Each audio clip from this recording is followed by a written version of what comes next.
pour que nous fassions toute cette introduction. Donc, dans l'évangile de Matthieu, chapitre 14, nous lisons à partir du verset 28.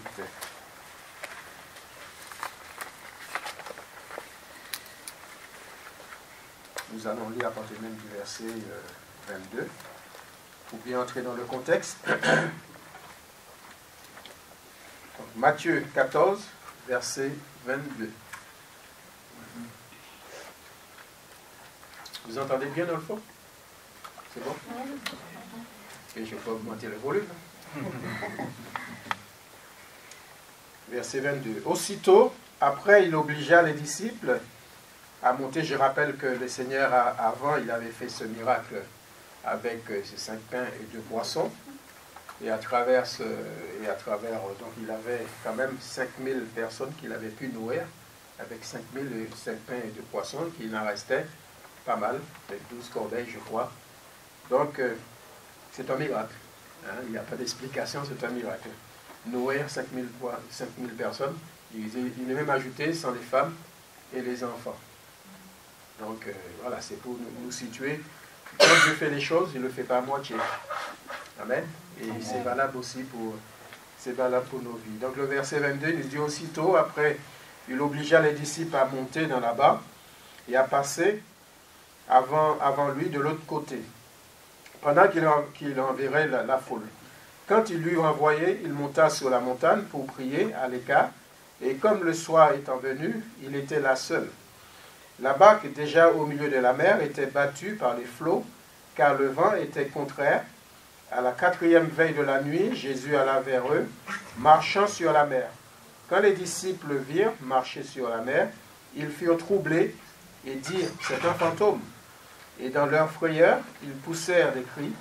Jésus leur dit aussitôt « Rassurez-vous, c'est moi, n'ayez pas peur ». Pierre lui répondit « Seigneur, si c'est toi, ordonne que j'aille vers toi sur les eaux. » Et il dit « Viens ». Pierre sortit de la barque et marcha sous les eaux pour aller vers Jésus. Mais voyant que le vent était fort, il eut peur et comme il commençait à enfoncer, il s'écria « Seigneur, sauve-moi » Aussitôt Jésus étendit la main, le saisit et lui dit « Homme de peu de foi, pourquoi as-tu douté ?» Et ils montèrent dans la barque et le vent cessa. Ceux qui étaient dans la barque virent et se prosterner devant lui, vinrent se prosterner devant lui, devant Jésus et dirent « Tu es véritablement le Fils de Dieu. Amen. » Amen. C'est vrai ce message intitulé « Marcher par la foi ». Marcher par la foi.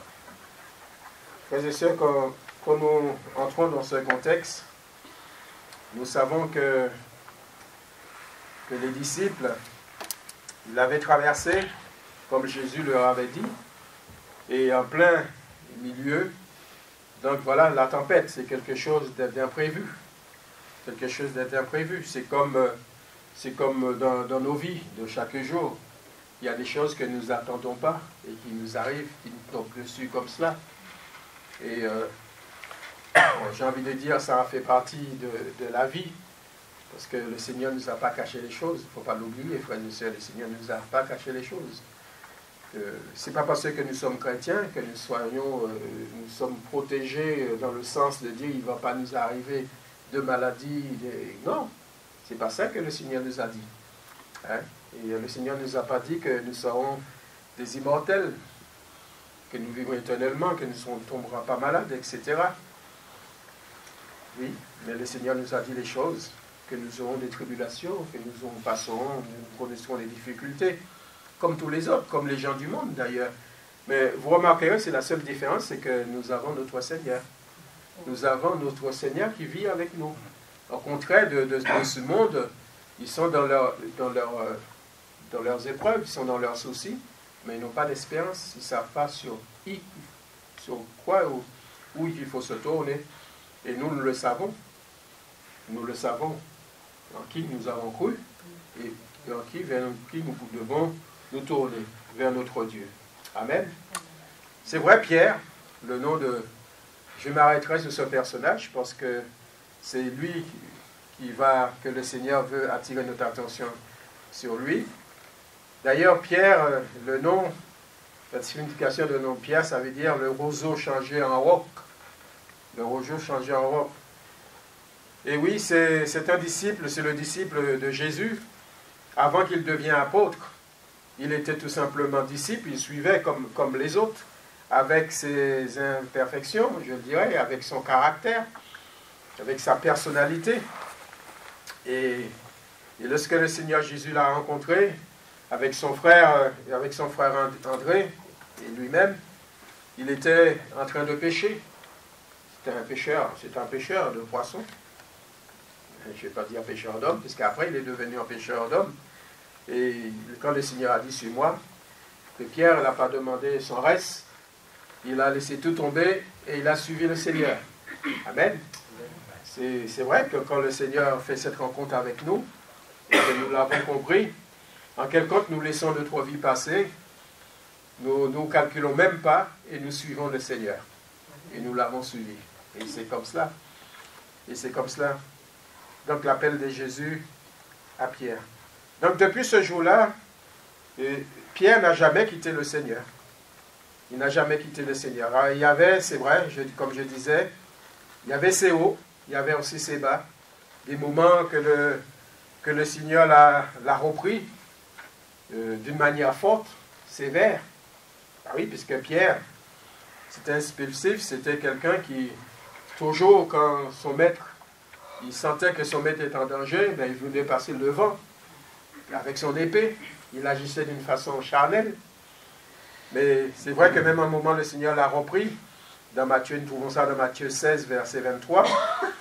Jésus même lui dit, « Arrière de moi, Satan, tu mets un scandale, car tes pensées ne sont pas les pensées de Dieu, mais celles des hommes. » Et oui, alors Jésus dit à ses disciples, « Si quelqu'un veut venir à moi, qu'il renonce à lui-même, et se charge de sa croix, et qu'il me suive. » C'est là que merveilleuse parole.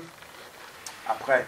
Donc, le trait de caractère de Pierre, c'est impulsif, toujours prompt à se mettre en avant. Toujours prompt à se mettre en avant.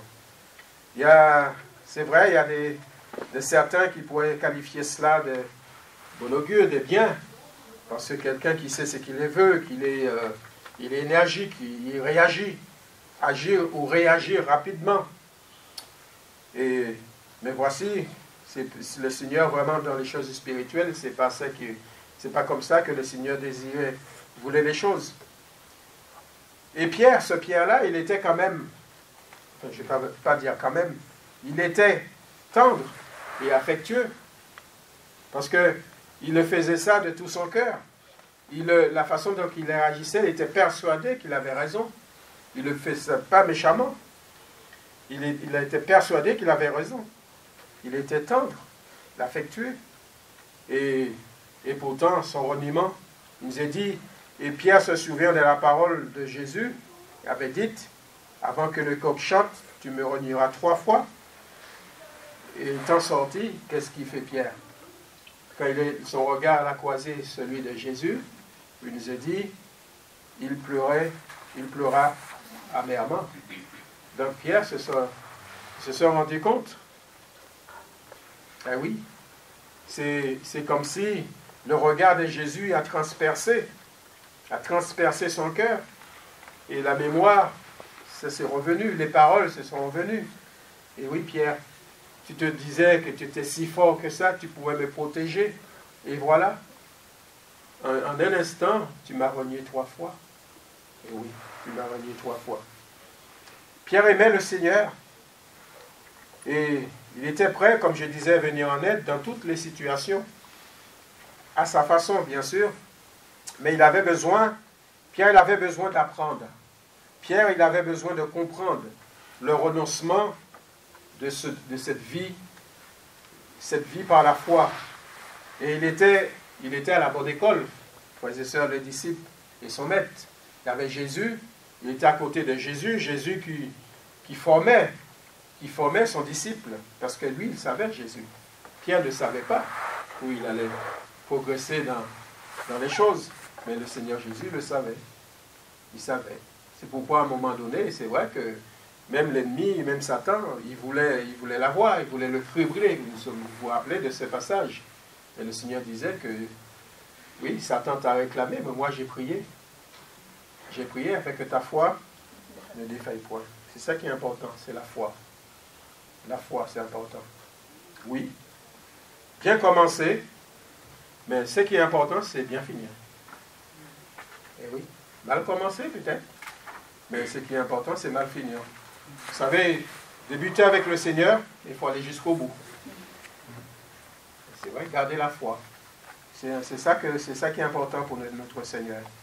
Donc lorsque nous regardons ce personnage, on pourrait se reconnaître là-dedans. Je ne sais pas pour vous, mais moi je me reconnais.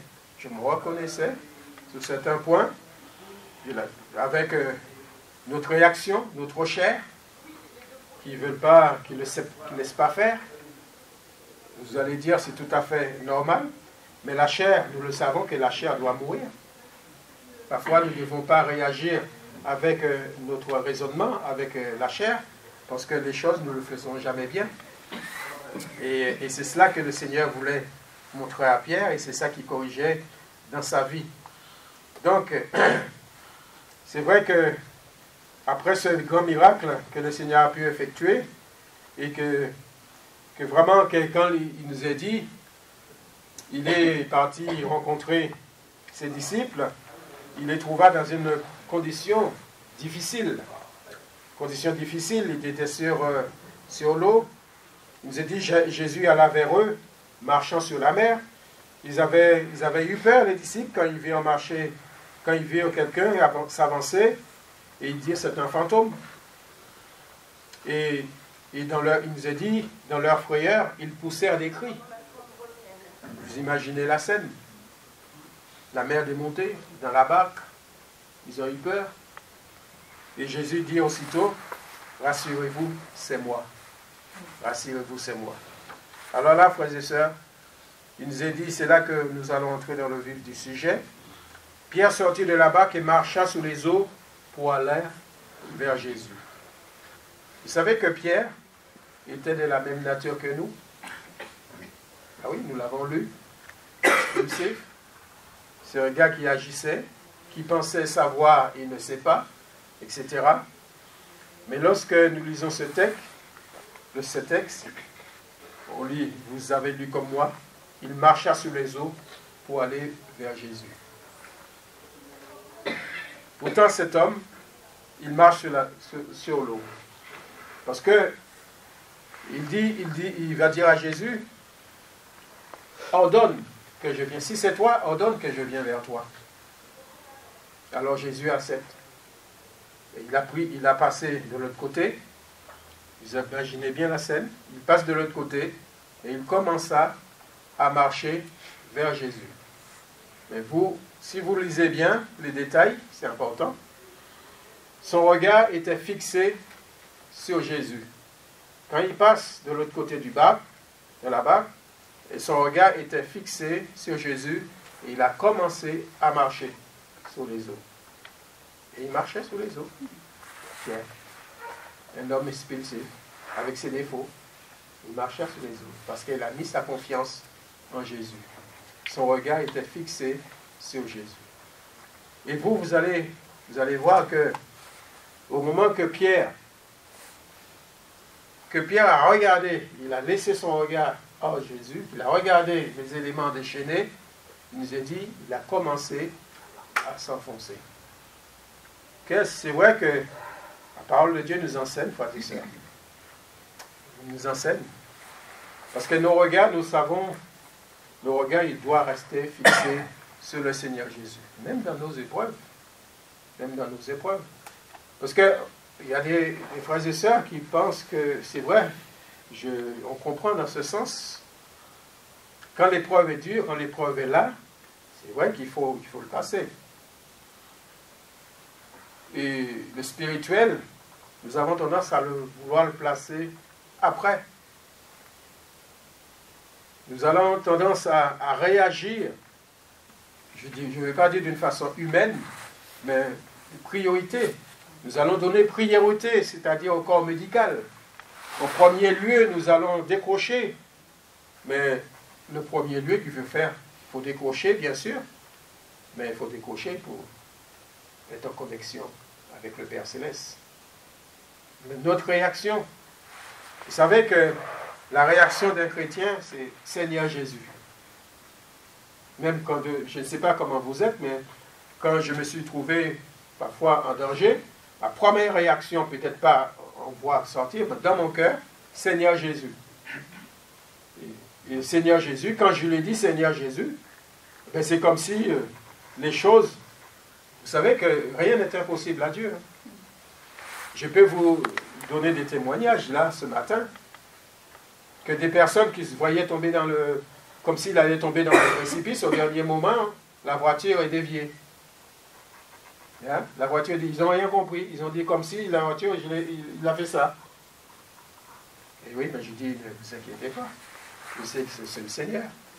Il a envoyé son ange dévié. Vous avez, même dans la parole de Dieu, nous avons des exemples comme ça, frères et sœurs. Ça, il ne faut pas limiter la puissance de Dieu. C'est Dieu. Dieu, il est capable de tout. Quand nous mettons sa confiance, notre confiance, quand nous avons foi en lui, alors oui. Et quand le Seigneur, Jésus, va dire à Pierre, tu viens, eh bien Pierre, il est venu. Il est venu parce qu'il a fait confiance au Seigneur. Et c'est vrai que le Seigneur désire que nous faisons confiance. La foi. La foi, c'est important pour l'enfant de Dieu. La foi. Vous savez, comme je disais, c'est le Seigneur, c'est ça qui attire l'attention du Seigneur, c'est la foi de son enfant. Est-ce que vous avez foi en Dieu, confiance dans le Seigneur Jésus? C'est vrai, nous avons cette définition de la foi dans Hébreu, nous le trouvons au Hébreu 11:6. Or, sans la foi, il est impossible de lui être agréable. Sans la foi, il est impossible de lui être agréable. Car il faut que celui qui s'approche de Dieu, premièrement, croit que Dieu existe et qu'il est le rémunérateur de ceux qui le cherchent. Amen. Il est même dit quelque part dans la parole de Dieu, nous trouvons ça dans Galates 3, verset 11, le juste vivra par la foi. C'est par la foi que nous vivons, frères et sœurs. Nous ne cherchons pas à vivre par la vue, de voir et puis croire après. Non, nous croyons les choses que nous n'avons pas encore. Et quand nous prions, c'est cela. Nous demandons quelque chose au Seigneur, mais il faut que nous croyions que nous l'avons déjà reçu. C'est ça la foi. Faire confiance à Dieu. Quand le Seigneur a dit, ne t'inquiète pas, fais-moi confiance.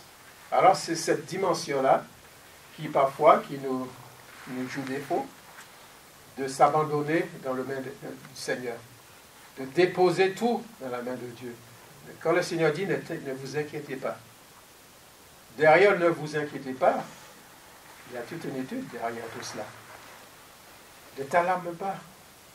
Oui, tu souffres, mais moi aussi j'ai souffert, et je ne permettrai pas que tu puisses aller au-delà de cette souffrance. Le Seigneur le dit. Donc, ne vous inquiétez pas. Et c'est vrai qu'il a eu peur. Ses disciples qui étaient dans la barque, en disant, voyant, c'est un fantôme. Pierre, il avait cette foi en Jésus. C'était, moi j'ai envie de dire, c'était un fonceur, mais c'était quelqu'un qui osait, ordonne que j'aille vers toi. Se dépendre totalement de Dieu, frères et sœurs, c'est de compter que sur lui. De compter que sur lui. Dépendre. Et en regardant que vers lui. Que vers Dieu. Nous n'avons pas besoin que des hommes nous apprennent des choses, ou même des informations nous apprennent des choses que oui, nous avons besoin de s'informer, à un certain degré, bien sûr, parce que nous sommes pas du monde. Nous sommes là. Après avoir la foi, et marcher dans la foi permet à Dieu d'agir. Il nous permet de marcher sous les hauteurs, sur les eaux agitées. de supporter. La foi nous permet aussi de triompher, de persévérer, mais aussi de résister. De résister. Parce qu'il y a des choses que nous n'allons pas comprendre. Nous serons peut-être dans des difficultés. Et que quand nous allons croire que tout va s'effondrer de nouveau, c'est alors que le Seigneur va nous remettre. Et oui. Et oui. Vous savez, un chrétien, et puis il ne faut pas mettre dans la tête que ça y est, c'est fini, c'est terminé, c'est perdu, non. Avec Dieu, non. Nous sommes ses enfants, frères et sœurs. Nous sommes ses enfants. Et que c'est vrai, nous sommes le Fils. Fils de Dieu. Fils de Dieu, parce que nous sommes son enfant. Un enfant, c'est quoi? Un enfant, l'enfant de Dieu. L'enfant d'un père. Eh bien oui, fils et fille de Dieu. Nous dépendons du Père Céleste. Ce qui caractérise l'enfant de Dieu, c'est sa confiance en son Dieu. Sa marche convaincante dans la foi, dans la personne de Jésus, sa parole. Comment qu'on procure cette foi? Quelqu'un pourrait me dire, oui, mais c'est bien, c'est gentil tout ce que vous dites. Mais la foi, c'est tout simplement pour celui qui... C'est vrai, peut-être quelqu'un peut vous poser cette question. Moi, je voudrais bien avoir cette foi, la foi de Pierre, serait-ce que déjà pour marcher un peu, pour ne pas s'enfoncer. Et puis, vous savez que, comment qu'on procure la foi? Vous savez, je laisse cette référence au Romains 10, verset 17. Il est dit ainsi, la foi vient de ce qu'on entend. Est-ce que vous entendez quelque chose ce matin, la parole de Dieu? Et la foi vient comme ça, en grandissant. Vous croyez à la parole de Dieu. Et vous n'allez pas me contredire à chaque fois dans votre tête, non, il est faux, il est faux, il est faux, il est faux, non. Si vous croyez, pas la parole de l'homme, parce que moi, c'est la parole de Dieu, frères et sœurs. Et si vous le croyez à cette parole, eh bien, il va porter du fruit dans vos cœurs. Cette parole porte du fruit en nous. Et c'est pour cela que notre foi, il va en grandissant. En grandissant. Il ne faut pas croire que ce que Pierre a fait, vous le pouvez le faire. J'aurais pu vous parler d'Élie. Ce qu'il a fait, Élie. Élie était de la même nature, la parole de Élie, même de la même nature que nous. Ce qu'Élie a fait, vous êtes en mesure de le faire aussi. Parce que le Seigneur Jésus a dit, vous ferez de plus grandes choses. Donc, nous voyons ces apôtres, ces disciples, qu'est-ce qu'ils ont fait. Donc, il ne faut pas nous placer sur ce terrain de dire, moi, je ne pourrais pas. Non, en enfant de Dieu, nous avons le Saint-Esprit, le même. C'est le même esprit, le même Dieu. Frères et sœurs, donc, il ne faut pas se sous-estimer dans ce domaine-là. Donc, avoir la foi. Oui, cette foi, nous l'avons ainsi, avec ce qu'on entend, et ce qu'on entend vient de la parole de Christ. L'école de Dieu, c'est incontournable. Moi, je dis l'école de Dieu, c'est incontournable. Il ne faut pas, même qu'on a tant d'années j'allais dire d'expérience, de conversion, on peut dire ça ainsi. Parfois, il y a des personnes qui ont tant d'années, et puis on se met derrière ça. Vous savez, ça fait plus de 42 ans que je connais le Seigneur, que j'ai pris le baptême.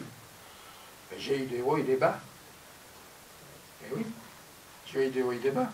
Mais, entre ces 42 ans, j'ai l'impression que je viens de naître. Parce que j'ai toujours à apprendre. Parce qu'à chaque fois qu'on avance vers le Seigneur, je dis, Seigneur, je ne sais pas ça. Je découvre. Quand je lis la parole, je découvre. Le Seigneur m'apprend. Et oui. C'est normal, puisque c'est biblique, frères et sœurs. Nous avançons.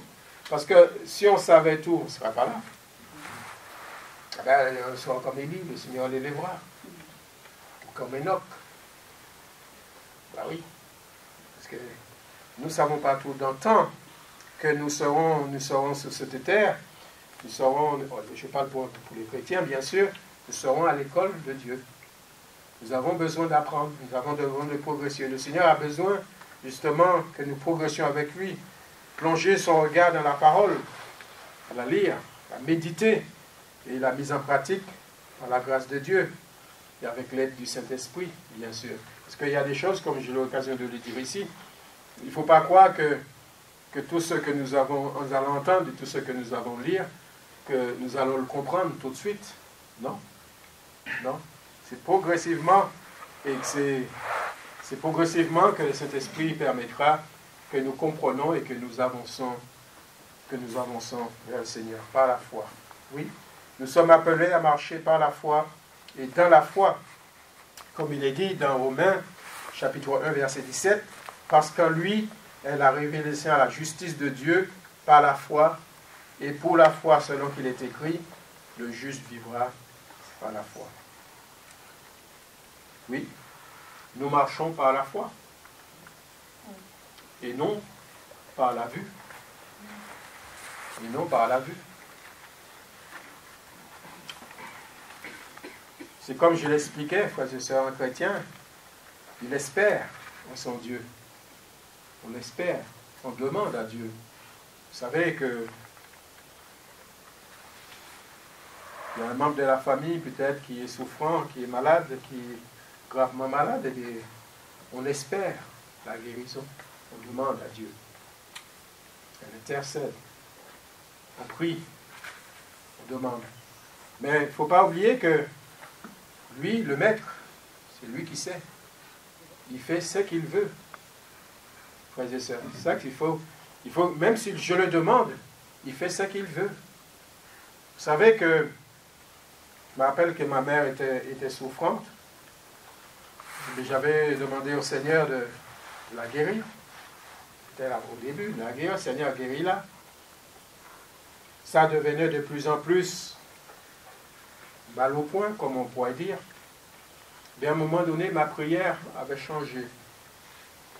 J'avais dit, Seigneur, je ne désire pas qu'elle souffre.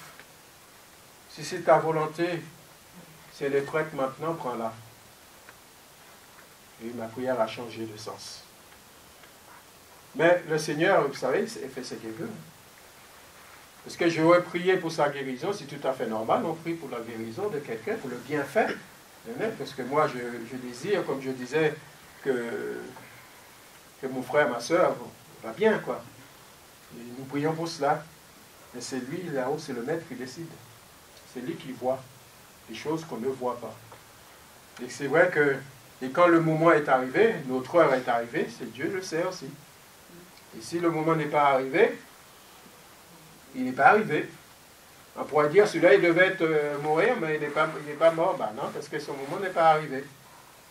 Et oui. Parfois, nous voyons des situations, nous disons, comment ça se fait qu'il est en vie? Parce que c'est lui qui tient la clé de toutes choses. Frères et sœurs. Donc, si vous êtes là, parce que le Seigneur a besoin de vous encore. Amen. Alors, c'est bien. Donc, dépendre de Dieu, dépendre de Dieu, c'est comme si nous ne maîtrisons rien. Nous laissons tout entre les mains. Se laisser transporter. Vous avez déjà fait confiance à quelqu'un de dire, ça y est, je ne m'occupe de rien du tout. Vous laissez tout, la personne s'occuper de tout. Et vous vous sentez quoi? Allégé. Parce que vous avez tout maître. Mais dépendre de quelqu'un. Il ne faut pas penser de dire, est-ce qu'il va réussir à faire ci, il va réussir. Non. Vous laissez tout, vous déchargez sur cette personne. Et voilà. C'est cela qu'on fait dans nos problèmes, dans nos difficultés, dans nos prières. Quand nous disons, nous déposons nos fardeaux, il faut la déposer. Il faut la déposer. Il ne faut pas prier et puis ensuite après la récupérer à la porte, puis repartir à la maison avec. Non, on dépose nos fardeaux. Seigneur, je dépose nos fardeaux. Oui.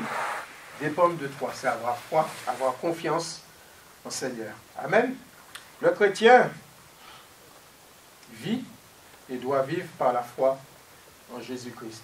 Il croit Dieu, il croit Jésus, il croit sa parole, il croit ses promesses.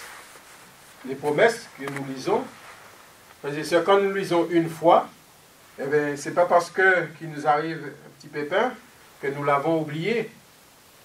Nous devons le remettre d'actualité. Et dire, Seigneur, tu as dit. C'est écrit, comme dit Jésus. Et tu l'as dit, Seigneur. C'est comme si on le rappelait au Seigneur. Il le sait très bien, mais pour bien montrer que, Seigneur, je te fais confiance. Parce que tu l'as dit. Je vis ça, mais je te fais confiance. Et oui, Seigneur, voilà, tu vois par quoi je passe. mais je te fais confiance. Nous croyons qu'il a dit, est-ce que vous croyez au Seigneur quand il dit, je suis avec vous tous les jours? Oui, c'est une promesse, frères et sœurs. Je suis avec vous tous les jours, jusqu'à la fin du monde. Tous les jours. C'est-à-dire que le chrétien n'est pas seul. Même si nous sommes seuls physiquement, vous pensez être seul, peut-être que vous disiez, oui, je suis presque abandonné, peut-être par mes enfants ou autres. Vous n'êtes pas seul. Le Seigneur est avec nous. Le Seigneur est avec nous. Amen. Et oui. Oui, car vous êtes tous fils de Dieu par la foi en Jésus-Christ. Eh oui, par Jésus-Christ. C'est-à-dire que l'acceptant Jésus-Christ, nous l'avons fait. Jésus-Christ, il est notre Sauveur. Il est notre Seigneur. Alors, par Jésus-Christ, nous sommes fils et filles de Dieu. Amen. Et ça, c'est par la foi. Quand nous vivons par cette foi. Et comme je vous avais parlé, cette foi, c'est ça que Dieu regarde. Vous voyez que quand Jésus était sur cette terre, que les âmes s'approchaient de lui avec leurs difficultés. Vous savez que Jésus, il était tout puissant, il pourrait dire, tiens, même avant que les âmes s'approchent de lui, l'enlever cette maladie. Mais Jésus voulait ce tête-à-tête. Et ce qui est important pour lui, c'est la foi de l'individu. Ta foi t'a sauvé. Donc il examinait la foi de l'individu qui est en face de lui. Oui, ta foi t'a sauvé, sois guéri. Et ta foi t'a sauvé, va et ne pêche plus. Il disait à une certaine personne, va et ne pêche plus. Ce qui est important, frères et sœurs, c'est notre foi. Et que notre foi ne défaille point. Et cette prière à l'égard pour Pierre. Et vous voyez, dans le monde, partout dans le monde, qu'est-ce qui est mis que l'ennemi veut détruire? Il veut décourager les chrétiens persécutés. Et oui, il veut les décourager. Mais c'est vrai, quand on voit parfois ces frères et sœurs-là, il dit que priez pour eux, mais que leur foi ne défaille point. Parfois, ils sont dans la douleur, ils sont maltraités, mais eux surtout, ils restent accrochés à Jésus. Et c'est ça qui est important pour Dieu. Oui. Pierre sortit de la barque et marcha sous les eaux pour aller vers Jésus. Les difficultés étaient présentes au moment qu'il enjamba la barque. Et pourtant, malgré les difficultés étaient là, il a fait ses quelques pas. Il a marché. Vous savez, nous pouvons passer des difficultés, nous pouvons avoir des épreuves et avancer dans nos épreuves, dans nos difficultés. Vous savez, le but des chrétiens, c'est toujours avancer. Toujours avancer. Je sais que ce n'est pas facile, parce que non seulement qu'il faut avancer, mais le chemin est étroit. Le chemin de la vie est étroit, avec ses lots de difficultés, bien sûr. Mais là encore, le Seigneur ne nous a pas caché les choses. Il nous l'a dit. Parce que le meilleur est devant nous. Amen. Le meilleur est devant nous, frères et sœurs. Ça vaut le coup. Ça vaut le coup. Donc, c'est vrai qu'il parle de l'attachement, la foi, tout cela, mais c'est la même chose. Lorsqu'on est attaché à Jésus, on est attaché au sceptre, et que nos regards sont sur lui, et vers lui, alors, oui, les difficultés sont toujours présentes. Nous pouvons dire autour de nous. Mais nous marchons, nous avançons, bon gré mal gré, en confiant en lui. Alors avançons. Avançons vers le Seigneur. Avançons vers lui. C'est vrai que je veux pas, comment dirais-je, fermer les yeux à tout ce que nous pouvons traverser, parce que chacun, nous avons nos lots de difficultés. On a tous nos lots de difficultés, vous savez, mais le Seigneur est avec nous. Le Seigneur est avec nous dans nos difficultés, frères et sœurs. Parce que ce qui est important, c'est que ma foi ne défaille pas. C'est que je reste toujours debout. Je reste au Seigneur. Je reste attaché à lui parce que le meilleur, c'est avec lui. Amen. Le meilleur, c'est avec lui. Il ne faut pas regarder autour de nous ce qui peut se passer, ce qui peut se dire, mais regardons à Jésus. Restons attachés à Jésus. Restons attachés à sa parole. Vous savez, il y a des modes et des phénomènes, comment dirais-je, des phénomènes de mode. Vous savez, même dans le milieu religieux, il y a eu des modes. Les modes, ça vient, ça passe, et oui. Mais la parole de Dieu, c'est toujours la même, ne change pas. Donc il faut écouter la parole de Dieu.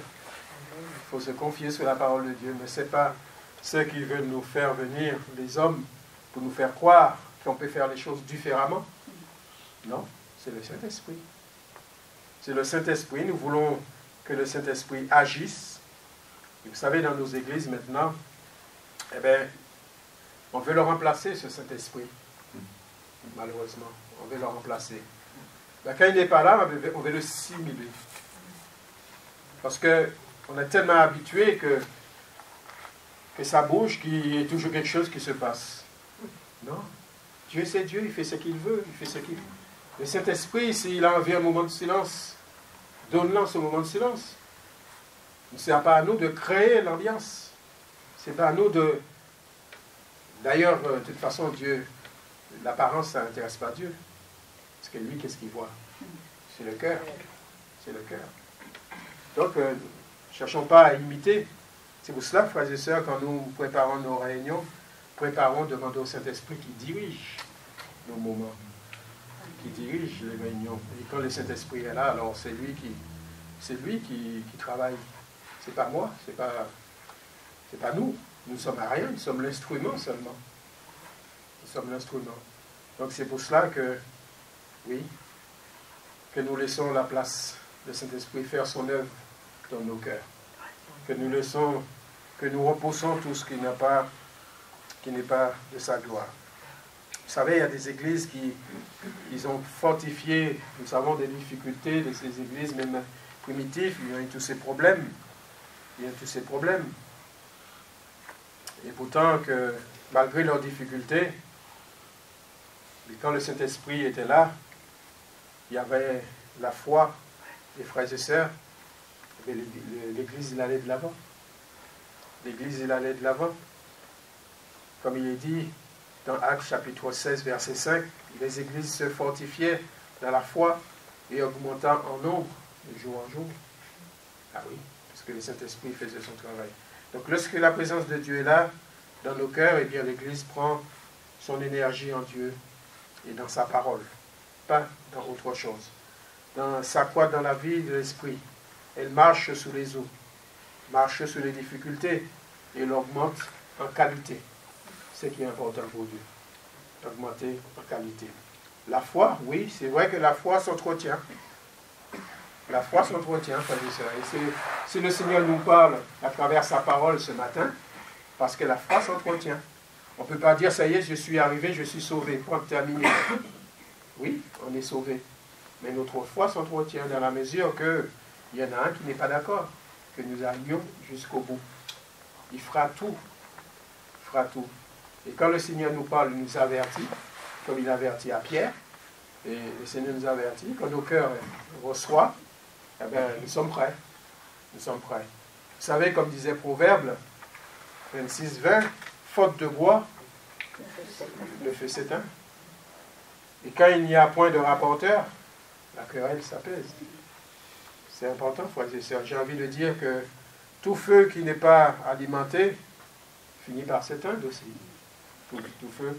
Donc nous voulons s'alimenter déjà par le Saint-Esprit, le feu, et que notre foi puisse grandir, aller en grandissant, et que le Seigneur essaie, c'est vrai. Le Seigneur avertit aussi, il a même pu dire que l'iniquité, nous savons le dehors, et il y a toute cette iniquité qui vient. Le Seigneur nous avertit aussi dans Matthieu. N'oublions pas, Matthieu 24, 12. Et parce que l'iniquité se sera accrue, la charité du plus grand nombre se refroidira. Ça, on le sait. Quand je lis ça, eh bien, je dis, mais l'iniquité augmente. Donc c'est à moi de garder mon cœur. C'est à moi de faire attention. Et oui, parce que nous sommes avertis de la parole de Dieu que l'Esprit dit expressément que dans les derniers temps, quelques-uns abandonneront la foi pour s'attacher à des esprits de séducteurs et de doctrines de démons. C'est pour cela que nous ne voulons pas nous attacher à un homme, nous voulons nous attacher à Dieu. À sa parole, frères et sœurs. Ce n'est pas ce qui dit un homme ou un pasteur. Un pasteur, c'est un homme. Non, c'est à Dieu. Et oui, nous devons être comme les chrétiens de Béret. Qu'est-ce qu'ils faisaient? Qu'est-ce qu'il faisait, le chrétien de Béret? Mais quand je disais un verset, par exemple, je cite le verset, et il regardait si c'était bien. Si c'était bien ça. Je disais une parole, il regardait, ben oui. Parce que c'est pas qu'il ne faisait pas confiance, mais il voulait apprendre, il consultait, il voulait vraiment voir, et en même temps, c'était une garantie aussi. Donc, frères et sœurs, perdre pied dans la foi, c'est la foi en Jésus-Christ qui sauve. Devant de tels avertissements, l'apôtre pouvait dire, veillez, veillez, et demeurez ferme dans la foi. Soyez des hommes, fortifiez-vous. Amen. Que le Seigneur nous bénisse, frères et sœurs. Je peux aller plus loin, mais je vais m'arrêter là, parce que je pense que tout est dit pour ce matin. Et nous voulons nous rappeler aussi ce dernier verset que je pourrais vous laisser. Vous savez qu'il y a un homme dans la parole de Dieu que lui, il a fait cette conclusion de sa vie. Il a même parlé du combat de la foi.